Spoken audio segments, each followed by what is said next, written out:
Welcome to Cardanit Tutorials. In today's tutorial, we'll show you how to model data flows quickly and without error using the Data Flow tool. Before we start, we need to define the data inputs and data outputs of the activities in the data flow.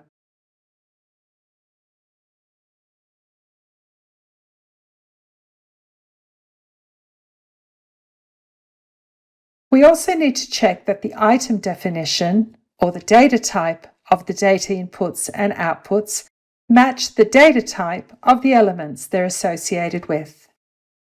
Now that we've specified the data inputs and outputs and checked that all the data types match, we can get started. Select two tasks. Click the Data Flow tool in the toolbar and select the source. That's the starting point for the flow.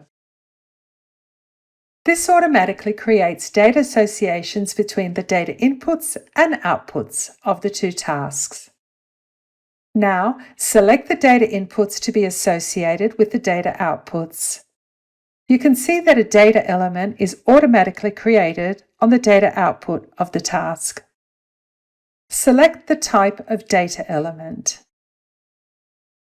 We're going to add another data association and connect it to another data input.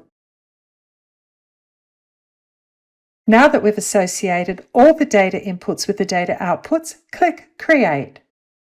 We've created a data flow without any errors.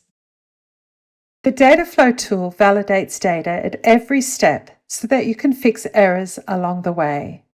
For example, in this process, we didn't specify a data output. Here, the data types don't match. Map complex data flows in less time and without error with the Data Flow tool. Why not try it for yourself? If you haven't already signed up to Cardanit, click the link in the description and get started now.